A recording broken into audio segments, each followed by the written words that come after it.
Last time we mentioned that Planck cautiously nudged the door to quantum theory, but merely took a peek inside before moving on. The real force that swung the door wide open was another giant in science, Einstein. Ever since he fully opened the door to quantum theory, young individuals who were open to new ideas embarked on their journey to explore the quantum micro-world. Before Lord Kelvin pointed out the two dark clouds in the scientific horizon, physicists had some understanding of the microcosm, such as the knowledge that the smallest units of matter are atoms. The very word atom inherently means indivisible. Mendeleev, based on atomic masses, created the first periodic table of elements and even predicted the existence of many yet to be discovered elements. Many physicists often adopt a philosophical mindset, naturally leading them to question, can atoms be further divided? But science can't just rely on philosophical pondering. The first experimental answer came from Madame Curie. Around 1896, she discovered in her experiments that uranium atoms can spontaneously emit some kind of rays, which we later termed as radioactive decay. Since radioactivity is an inherent property of atoms and not a result of interatomic chemical reactions, it suggested that atoms are not indivisible fundamental particles. They must have an internal structure. However, what this structure looked like remained unknown. But soon someone discovered even smaller particles inside atoms. This individual was Joseph Thomson, the discoverer of electrons. Thomson found particles in cathode rays that were 1,000 times lighter than hydrogen atoms. These particles were deflected in electromagnetic fields, indicating they were charged. Not only did hydrogen emit such rays, but any atom did. Thomson concluded that cathode rays were composed of very light, negatively charged particles that formed the universal building blocks of atoms. These particles were later officially named electrons, and for this discovery, Thomson received the Nobel Prize in Physics in 1904. After the formal discovery of the electron, Thomson started contemplating the inner structure of the atom. Since an atom is electrically neutral and electrons are negatively charged, there must be a positively charged entity inside the atom. Thomson envisioned an atom as a positively charged pudding, with negatively charged raisins, electrons, embedded within. Because the charges of the pudding and the raisins balanced each other out, the entire structure was neutral.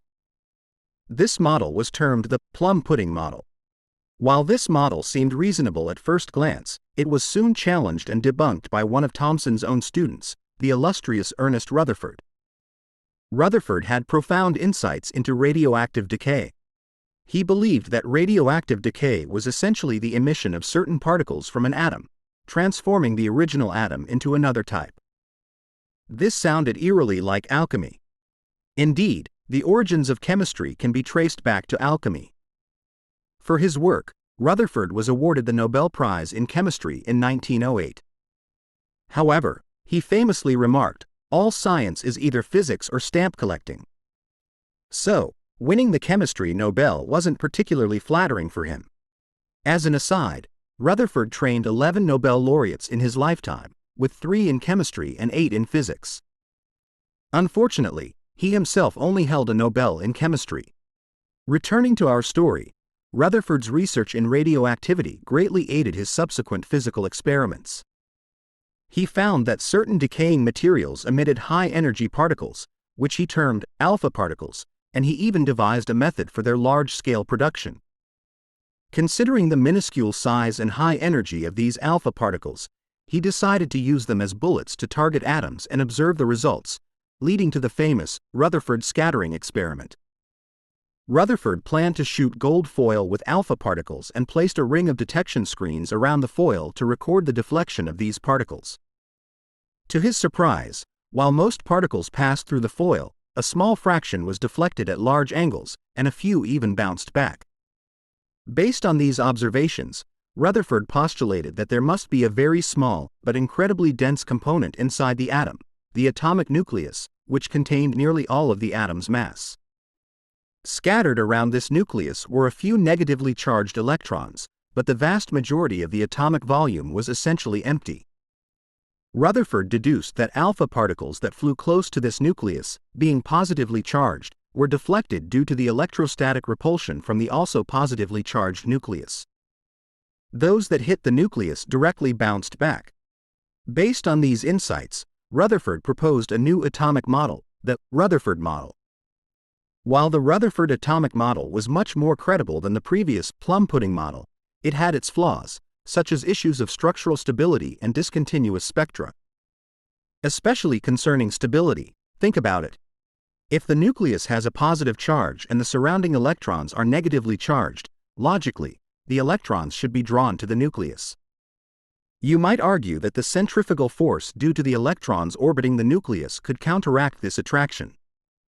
But remember what Maxwell said: charged bodies in accelerated motion produce radiation, thereby losing energy. When you apply this to the electrons, in theory, they should instantly fall into the nucleus. So why are real atomic structures stable? This question perplexed Rutherford. Who solved it in the end? It was the future head of quantum mechanics and the key figure of the Copenhagen interpretation, Niels Bohr.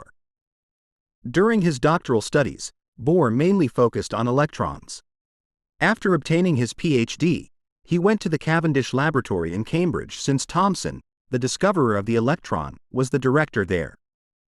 Bohr thought that working with such a giant in the field would be beneficial. However, upon arriving, he realized that Thomson, being the head of the lab, was mostly occupied with administrative duties and had little time for him. Consequently, Bohr found himself somewhat idle, making no significant progress in his research. Then Rutherford presented his new atomic model in various places. One day, he came to Cambridge to give a lecture, which Bohr attended. Intrigued, Bohr approached Rutherford afterward, expressing interest in collaborating. While Rutherford was primarily an experimental physicist and Bohr was more into theoretical physics, Rutherford recognized Bohr's genuine interest and they found common ground. Rutherford then tasked Bohr with the challenge of explaining the stability of his atomic model. Pondering this, Bohr thought, for the electron to be stable, it couldn't continuously radiate energy or change orbits arbitrarily. Inspired by Planck and Einstein's quantum ideas, Bohr hypothesized that perhaps there were distinct orbits for the electron.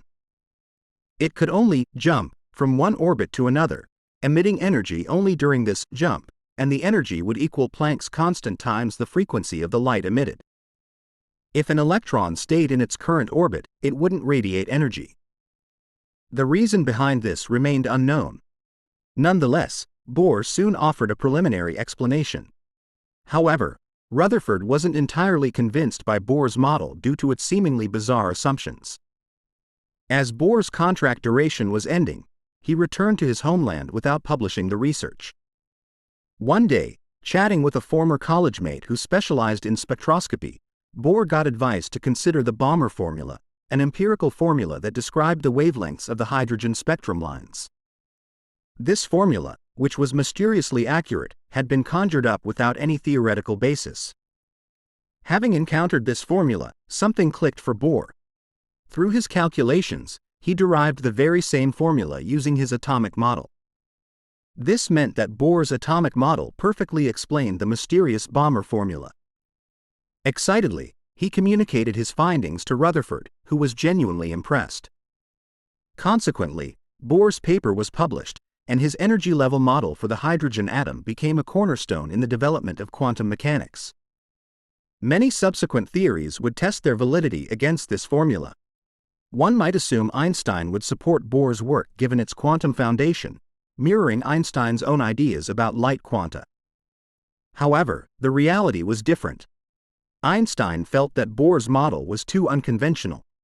For instance, why didn't electrons all settle into the lowest energy orbit? Why didn't an electron radiate energy while in a stable orbit? And what exactly happens during these instantaneous jumps between orbits? Bohr, for the time being, had no answers. Yet, Bohr's atomic theory achieved notable success, even predicting spectral lines that were later verified experimentally. Many young physicists began to delve into quantum studies, perhaps because youth are more open to new ideas. For older physicists, they might have been philosophically rooted in the belief that the world they knew couldn't be so strange, leading them to seek answers within classical theories. Regardless, as Max Planck once said, a new scientific truth does not triumph by convincing its opponents and making them see the light, but rather because its opponents eventually die, and a new generation grows up that is familiar with it.